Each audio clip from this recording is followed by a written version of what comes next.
Welcome on to this edition of Ride with Coach Parry. I'm Brad Brown, and with me we've got our cycling coach, Devlin Eyden. Dev, welcome back. Nice to touch base and catch up once again. Thanks, Brad. Yeah, good to be here and excited for things to come. Yeah, Dev, we've taken a bit of our hiatus on the cycling stuff, and it's not out of that we're not doing it anymore. It's just we've been so busy sort of doing stuff behind the scenes, but groundwork has been laid. We've got some exciting things happening here at Coach Parry, and I mentioned in one of our previous videos that we're going to be introducing the entire team here behind CoachParry.com on these videos and on the podcasts, and if you're into cycling, triathlon, running, we've got you covered, and we want you to sort of be able to learn from the entire team. So that's exactly what we're doing today. They have a great question in on the forums on the Coach Parry online community. Someone was asking about pain and numbness when they're cycling. They're finding that once they've been on the bike for a little while, they start getting some numbness in their hands and in various other places, and also their neck and shoulder really starts hurting. What can you do? I mean, it's fairly common, particularly when you're starting out and you start going longer than you used to.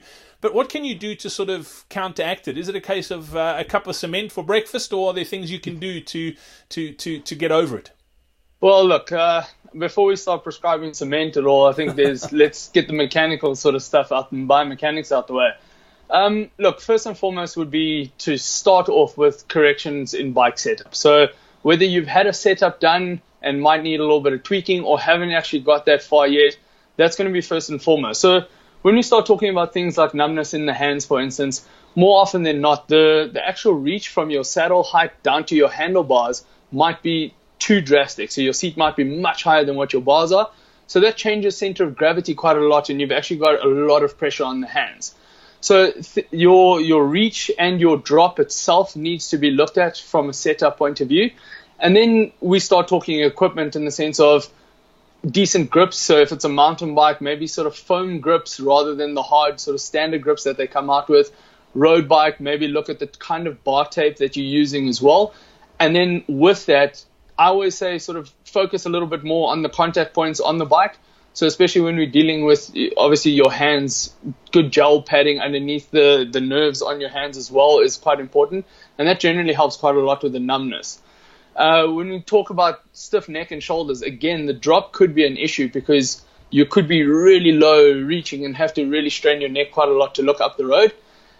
And then in saying that, maybe to have a bit more of the background of the rider would be key as well. Just, are you a beginner starting out? Because more often than not, I find with beginners, a lot of tension and nerves on the bike. So gripping the handlebars as tight as possible because they're a little bit nervous.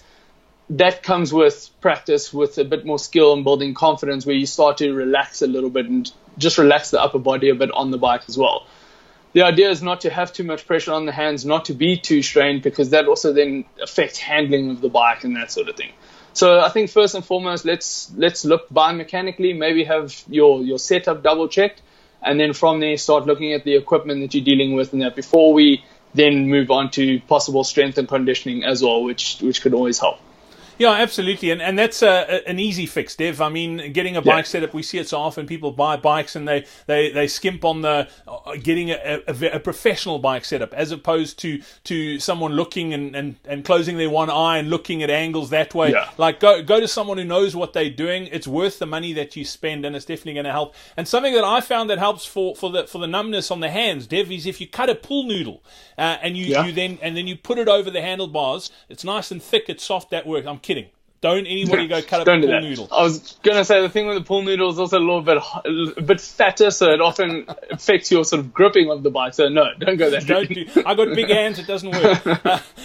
Dev, it's been great catching up. Don't forget, if you want some help, we've got a whole bunch of training programs as well. If you want access to all of our coaches, Devlin, triathlon coach, running coach, all you need to do is head over to CoachParry.com/cycling.